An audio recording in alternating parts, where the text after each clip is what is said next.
चलिए दोस्तों, पढ़ते हैं कुछ और words. I wish you all a very good morning. आज डे 12 है और डे 12 के पहले वर्ड की तरफ बढ़ते हुए देखते हैं। फर्स्ट वर्ड है जी boast.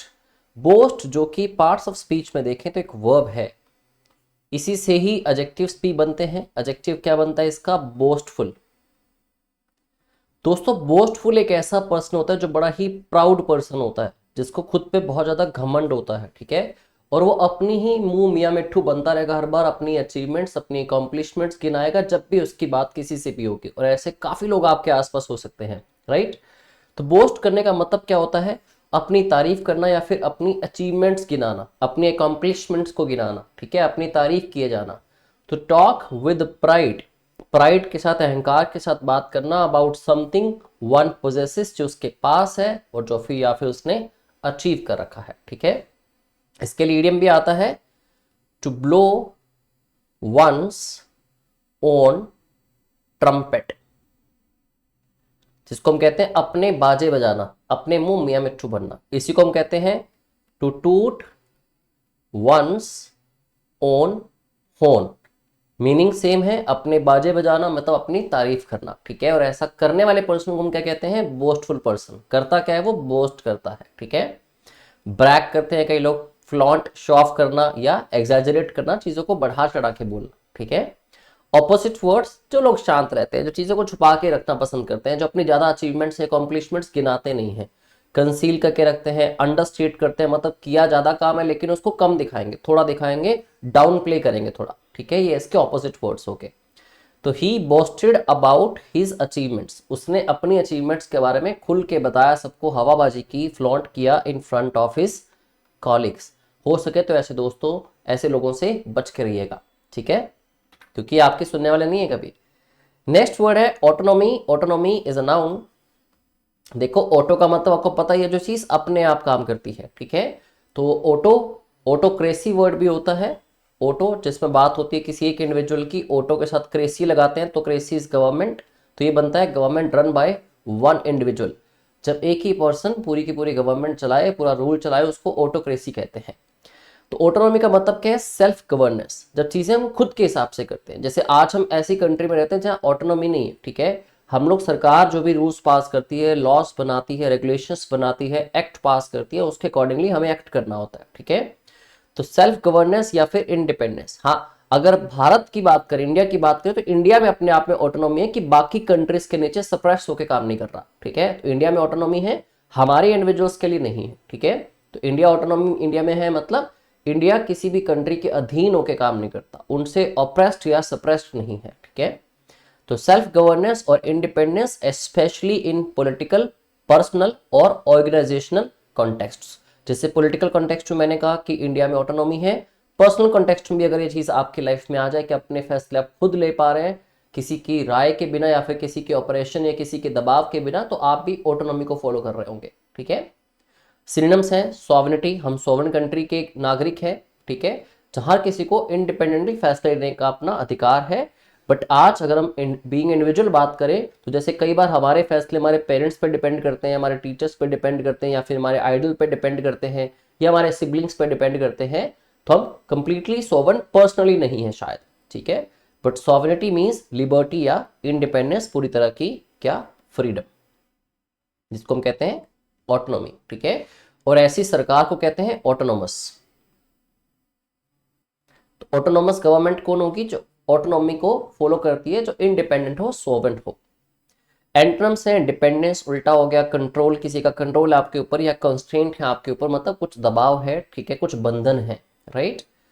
The school emphasises, school किस चीज पे दबाव डालता है? ऑटोनॉमी इन लर्निंग, कि लर्निंग में स्टूडेंट के पास ऑटोनॉमी होनी चाहिए, वो खुद डिसाइड करे कि उसको क्या करना है। Allowing students to explore their interest, कि वो अपने इंटरेस्ट को एक्सप्लोर करे, ना कि वो किसी और के कहने पे उसी एजुकेशन फील्ड को परस्यू करे, ठीक है। दोस्तों, नेक्स्ट है बिजार। बिजार क्या है? अगेन एक एडजेक्टिव है। जो भी चीजें आपको थोड़ी अलग सी, वियर्ड सी, अनकन्वेंशनल लगती हैं, वेरी स्ट्रेंज और वेरी अनयूजुअल, तो दो तो इसके डायरेक्ट सिनोनिम बन गए, strange and unusual. Especially in a way that is shocking और हार्ड टू अंडरस्टैंड, एक ऐसे तरीके में किसी चीज का अलग होना जो कि हैरान कर दे आपको या जिसको समझना मुश्किल हो जाए कि हुआ क्या मेरे साथ, ठीक है। सिनोनिम्स जो इसके सिमिलर वर्ड्स हैं, they are strange, weird, peculiar. Peculiar हमने पहले भी पढ़ा था, जो बिल्कुल different sort of quality possess करे उसको पेक्यूलियर कहते हैं, या फिर असेंट्रिक कहते हैं, ठीक है। जैसे अगर मैं कहता हूं कि उसने बड़ी असेंट्रिक अप्रोच यूज करी to get the information collected, information को कलेक्ट करने के लिए बड़ी ही वियर्ड सी, बड़ी ही डिफरेंट सी, स्ट्रेंज सी टेक्निक को यूज किया, स्ट्रेटेजी को यूज किया, मींस असेंट्रिक स्ट्रेटेजी, ठीक है। नॉर्मल जो हमारी तरह नॉर्मल, आम, कॉमन, ऑर्डिनरी है, ठीक है। तो she wrote a bizarre cost, she wore, sorry wrote नहीं वोर, तो उसने क्या पहना, एक बिजार सा कॉस्ट्यूम पहन लिया। ऑब्वियसली बिजार सा कॉस्ट्यूम पहनेंगे अगर मान लीजिए किसी शादी में जाते हैं आप, किसी पार्टी में जाते हैं, वहां पे एक ड्रेस कोड है कि सबने फॉर्मल पहना है, ठीक है, और उस बीच कोई कुछ भी अलग से कपड़े पहन ले, ठीक है, तो वो क्या हो जाएंगे, उस सिचुएशन के लिए बिजार हो जाएंगे, ठीक है। तो शी वोर a bizarre costume that cot, जिसकी वजह से क्या इकट्ठा हुआ, everyone's attention at the party, सबकी अटेंशन कैच कर ली उसने, ठीक है। कोरोबोरेट दोस्तों, एडवोकेट वर्ड हम सुनते हैं। एडवोकेट एक नाउन भी होता है, ठीक है, जो भी पर्सन एडवोकेट करता है हमारा सपोर्टर होता है। और एडवोकेट एक वर्ब भी होती है, मींस किसी की बात को सपोर्ट करना, किसी के आइडिया को सपोर्ट करना, वैलिडेट करना उसको, ठीक है, कि इंसान हाँ ठीक कह रहा है, ठीक है। तो कोरोबोरेट दोस्तों एक वर्ब है। कोरोबोरेट का मतलब होता है किसी चीज को सपोर्ट करना, किसी की बात को सपोर्ट करना, उसको वैलिडेट करना या उसको ऑथेंटिकेट करना, ठीक है। टू कंफर्म और सपोर्ट, कंफर्म करना, सपोर्ट करना एक स्टेटमेंट को, एक थ्योरी को, और किसी भी फाइंडिंग को विद एविडेंस और अथॉरिटी, या तो आपके पास अथॉरिटी या फिर आप एविडेंस, सबूत के बिना पे, ठीक है, आप क्या कर रहे हैं, किसी चीज को सपोर्ट कर रहे हैं। तो वैलिडेट करना, सपोर्ट करना या ऑथेंटिकेट करना कि ये चीज रियल है, ठीक है, या जो भी बात कही गई है वो सच है, उसको कहते हैं कोरोबोरेट करना, सपोर्ट करना, ठीक है। ऑपोजिट वर्ड्स के आप सपोर्ट नहीं कर रहे उसको, आप कॉन्ट्राडिक्ट कर रहे हैं, आप उसका उल्टा कुछ कह रहे हैं, ठीक है। आप रिफ्यूट कर रहे हैं मतलब इनकार कर रहे हैं मानने से, निगेट कर रहे हैं मींस डिनाई कर रहे हैं।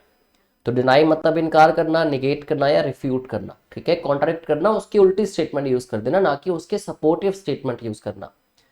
तो the CCTV footage corroborated his claim, तो सीसीटीवी फुटेज ने सपोर्ट कर दिया उसके क्लेम को। क्लेम उसका क्या था, ऑफ बीइंग एट होम, कि मैं तो जी घर पे था जब ये इंसिडेंट हुआ।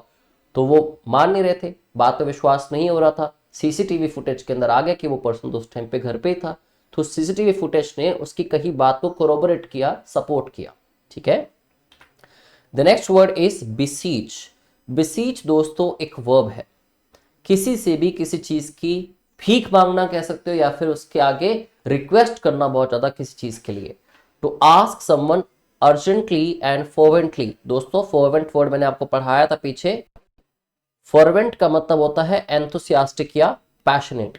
तो पैशनेटली बहुत ज्यादा ईगर होके, पैशनेटली मतलब फर्वेंटली टू डू समथिंग, तो किसी से कुछ कहना बड़ा ज्यादा अर्जेंटली, या फर्वेंटली मतलब एंथुसियास्टिकली या पैशनेटली कि वो कुछ करे आपके लिए। इन शॉर्ट किसी से बैक करना या प्लीड करना अर्नेस्टली, ठीक है। अर्नेस्टली का मतलब क्या होता है, बहुत ज्यादा क्यूरियोसिटी के साथ। तो प्लीड बेसिक वर्ड हो गया इसका, बेसीच का। इसी को आप बैग कह सकते हैं, एज अ वर्ब बैग हो जाएगा। प्लीड हो क्या, इम्प्लोर हो क्या, रिक्वेस्ट हो सकता है। इम्प्लोर काफी इंपॉर्टेंट वर्ड है, ध्यान रखिएगा। ऐसे ही एंट्रीट करना या अपील करना किसी से, ठीक है। अर्ज करना भी कह सकते हैं आप। तो अर्ज करना भी क्या होता है, किसी से किसी चीज के लिए रिक्वेस्ट करना, ठीक है।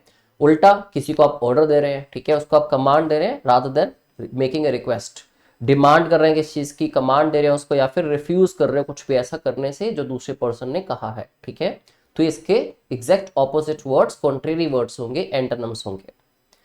द विलेजर्स बिसीज्ड, विलेजर्स ने रिक्वेस्ट की या बैक किया किंग से फॉर मर्सी, की वो दया खाए, ड्यूरिंग द ड्रॉट, जब सूखा पड़ा हुआ था, कि उनको कुछ खाने पीने के लिए चाहिए या फिर उनको जो भी रिक्वायरमेंट है उसके लिए विलेजर्स ने रिक्वेस्ट करी किससे, किंग से, ठीक है। दोस्तों अगला वर्ड है एनिग्मा से बना एनिग्मेटिक। एनिग्मा होता है एक नाउन, एनिग्मेटिक क्या हो जाता है, एक एडजेक्टिव हो जाता है। एनिग्मेटिक का मीनिंग क्या है ये क्लियर हो जाएगा आपको, तो एनिग्मा भी क्लियर हो जाएगा। कोई भी एक ऐसी पर्टिकुलर चीज जिसको आपके लिए समझना मुश्किल हो रहा है, क्योंकि उसको अंडरस्टैंड करना बड़ा डिफिकल्ट है, क्योंकि इतनी वो ट्रांसपेरेंट, कोहेरेंट या क्लियर है ही नहीं। डिफिकल्ट टू इंटरप्रेट या अंडरस्टैंड, या फिर डिफिकल्ट टू एक्सप्लेन। तो कोई भी चीज जो डिफिकल्ट लगती है क्योंकि उसमें कुछ क्लैरिटी नहीं आ रही, ठीक है, मिस्टीरियस है, मतलब उसमें कुछ तो ऐसा हिडन है कि वो पूरी क्लैरिटी नहीं दे पा रही चीज। पजलिंग मतलब जो कंफ्यूज कर रही है आपको। ऑब्सक्योर हमने किया था, धुंधला हो, वेग हो, क्लियर ना हो। ऐसे ही बैफलिंग, ठीक है, कंफ्यूजिंग कह सकते हो इन शॉर्ट इसको, परप्लेक्सिंग कह सकते हो, जो भी चीज आपको कंफ्यूज कर रही है, which is hard to understand और डिफिकल्ट टू अंडरस्टैंड, इंटरप्रेट और एक्सप्लेन, उसको कहते हैं एनिग्मेटिक। तो एनिग्मा क्या हो गया? कंफ्यूजन। एनिग्मा है कंफ्यूजन, और जिस चीज में कंफ्यूजन हो वो क्या बन जाती है? एनिग्मेटिक, ठीक है। क्लियर है कोई चीज, ऑब्वियस है, साफ दिखाई दे रही है, एक्सप्लिसिट है, ठीक है, या फिर एविडेंट है, साफ पता लग रहा है कि ये क्या है, साफ साफ दिखाई देने वाली चीज क्या होती है? एविडेंट। अगर ये एक्सप्लिसिट है दोस्तों तो ये क्या है? इम्प्लिसिट है। इम्प्लिसिट होती है जो चीजें इनडायरेक्टली स्टेट की जाती हैं, इनडायरेक्ट वर्ड्स में लिखी होती है, गिवन होती हैं, क्लियरली नहीं बताया जाता, तो एक्सप्लिसिट का उल्टा हो जाता है इम्प्लिसिट, ठीक है। He had an enigmatic aura, उसका बड़ा ही मिस्टीरियस सा ऑरा था, मतलब क्लियर नहीं हो पा रहा था कि पर्सन कैसा है, ठीक है। दैट मेड हिम बोथ, जिसकी वजह से वो क्या लगा? इंट्रीगिंग भी लगा और साथ में इंटिमिडेटिंग भी। दोस्तों पहले वर्ड डिस्कस कर लेते हैं हम लोग, इंट्रीग। इंट्रीग का मतलब क्या होता है? इंट्रीग का मतलब होता है टू मेक समवन कंफ्यूज्ड, मतलब किसी के दिल में दुविधाएं पैदा कर देना, किसी के दिमाग में दुविधाएं पैदा कर देना, ठीक है, उसको सोचने पे विवश कर देना कि चीज है क्या, क्योंकि उसको समझ नहीं आ रही, तो उसको इंट्रीग करना कहते हैं। और इंट्रीगिंग लोग कैसे होते हैं? जो कंफ्यूजिंग होते हैं, मतलब जिनकी क्लियर आपको समझ नहीं आती, इसी को आप कह सकते हैं मिस्टीरियस। जिनका क्लियर चीज समझ नहीं आ रही कि वो कैसे हैं, दिल के दिमाग के कैसे हैं, चाहते क्या हैं, तो उनको इंट्रीगिंग कहा जाएगा, ठीक है। ऐसी इंट्रीगिंग स्टेटमेंट्स हो सकती हैं, इंट्रीगिंग वर्ड्स हो सकते हैं, इंट्रीगिंग रिमार्क्स हो सकते हैं, ठीक है। और इंटिमिडेट का मतलब क्या होता है दोस्तों? किसी को इंटिमिडेट करना मतलब उसको डरा देना, टू स्केयर समवन या टू थ्रेटन समवन, किसी को डराना या धमकाना। तो इंटिमिडेटिंग मतलब जो स्केरी लगे आपको, इंटिमिडेटिंग मतलब स्केरी या फिर थ्रेटनिंग, ठीक है, जिससे आपको डर लगता है कि हो क्या रहा है, ठीक है, सोच समझ नहीं आ रहा, क्योंकि जब तक आपको कुछ समझ नहीं आए तब तक आप बड़े कॉशियस रहेंगे, बड़ा ही स्केरी चीज, वो आपको बड़ा स्केरी लगेगी चीज। सपोज क्या हुआ, आप रूम में एंटर करते हो, अंदर बहुत अंधेरा है, ठीक है, अब क्योंकि आपको कुछ क्लियरली दिखाई नहीं दे रहा, तो रूम आपको इंटिमिडेट करेगा, वो इंटिमिडेटिंग रूम कहलाएगा, ठीक है, मींस स्केरी रूम कहलाएगा, जबकि अंदर चाहे कुछ भी ना हो, ठीक है। चलिए आगे बढ़ते हैं। इमेंसिपेशन। इमेंसिपेशन का मतलब होता है जी the process of gaining freedom, मतलब फ्रीडम जो आजादी हो उसको पाने का जो प्रोसेस है, इमेंसिपेशन दोस्तों एक नाउन होता है। To process of gaining freedom and independence specially from oppression और कंट्रोल, स्पेशली जब आप किसी के दबाव के अंडर है, ऑपरेशन होता है किसी का दबाव, या फिर कंट्रोल के अंडर आप हैं, तो उस फ्रीडम को पाने के प्रोसेस को कहते हैं इमेंसिपेशन, ठीक है। फ्रीडम, लिबरेशन या फिर इंडिपेंडेंस, या जिसको आप लिबर्टी भी कह सकते हैं। अब दोस्तों ऑपोजिट वर्ड्स क्या होंगे इसके? ऑपरेशन मतलब दबाव बना हुआ किसी का, या बॉन्डेज एक बंधन है, या कैप्टिविटी कैद में आप किसी, ठीक है, किसी के कंट्रोल के अंदर है।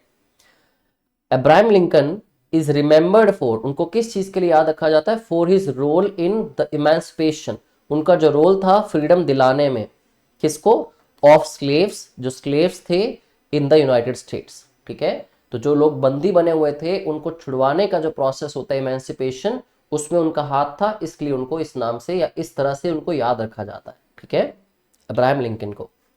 दोस्तों अगला वर्ड है मेटल। ये वो वाला मेटल नहीं है, METL, कोई भी धातु जिसको हम कहते हैं, ये वो वाला मेटल नहीं है। मेटल है नाउन, बट क्या मीनिंग होगा इसका? एक ऐसी ability, a person's ability to cope well with difficulties और to face demanding situations with courage and determination, जिसके अंदर बहुत ज्यादा स्ट्रेंथ होती है दुनिया की किसी भी चीज से, किसी भी सिचुएशन से, किसी भी सर्कमस्टांस से लड़ने की, ठीक है, कॉप करने की। यहाँ लिखा है साफ, एक पर्सन की एबिलिटी जो अच्छे से कॉप कर सके किसी भी डिफिकल्टी को, किसी भी डिमांडिंग सिचुएशन के साथ, या पूरी पूरी करेज के साथ, हिम्मत के साथ और डिटर्मिनेशन के साथ। तो अगर आपके अंदर ऐसी एबिलिटी है कि आपकी लाइफ में आई किसी भी चिंताओं को आप बड़ी आराम से ही झेल लेते हैं, उनके साथ अच्छा कॉप करते हैं, उनको अच्छे से डिफीट करते हैं आप, और बिल्कुल भी वीक फील नहीं करते, तो आपके अंदर मेटल है। ठीक है। रिसीलियंस, देखो इसी से एडजेक्टिव बनता है हमारा रिसीलियंट। रिसीलियंट लोग कौन होते हैं? जो बड़े स्ट्रांग होते हैं। मान लो कुछ लोग ऐसे होते हैं कि छोटा सा उनको खांसी जुकाम भी हो गया ना, उसके बाद भी वो वीक पड़ जाएंगे, एक हफ्ता 10 दिन बेड से ही नहीं उठेंगे, तो उनकी बॉडी रिसीलियंट नहीं है। ठीक है, वो लोग रिसीलियंट नहीं है, मतलब स्ट्रांग नहीं है। रिसीलियंस क्या होती है? हमारी स्ट्रेंथ ही होती है, हमारी एबिलिटी मुश्किलों से लड़ने की। ठीक है, उसी को फोर्टिट्यूड कहते हैं, और उसी को कहते हैं हिम्मत, मतलब करेज। ठीक है, या स्ट्रेंथ कह सकते हैं। तो रेसिलियंस क्या है दोस्तों? जो किसी भी चीज से, किसी भी डिफिकल्टी से लड़ने के लिए जो स्ट्रेंथ होती है, उसको रेसिलियंस कहते हैं। ठीक है। उल्टा हो गया वीकनेस, कमजोरी, कावर्डाइज, कायरता या फ्रेजाइलिटी। ठीक है, जैसे कुछ चीजें फ्रेजाइल होती हैं, फ्रेजाइलिटी क्या हो जाएगी? वीकनेस हो जाएगी। ठीक है, हर वो चीज जो फ्रेजाइल होती है वो वीक होती है, मतलब वो इजिली टूट सकती है, इजिली हर्ट हो सकती है। कुछ लोगों की मैस्कुलिनिटी फ्रेजाइल होती है। ठीक है, कि अगर हम किसी लड़की का पर्स पकड़ लेंगे तुम्हारी मैस्कुलिनिटी चली जाएगी। ठीक है, तो फ्रेजाइल है, बहुत ही वीक है।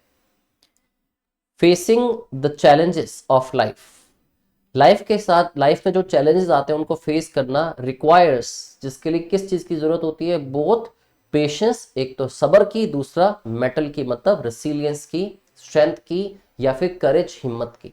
ठीक है दोस्तों, अगला वर्ड है प्रेगमेटिक। बहुत ही इंपॉर्टेंट वर्ड है प्रेगमेटिक, एक एडजेक्टिव है। बेसिक वर्ड इसके लिए आपको बताऊं तो हर वो चीज जो प्रैक्टिकल हो, ना कि थ्योरेटिकल हो।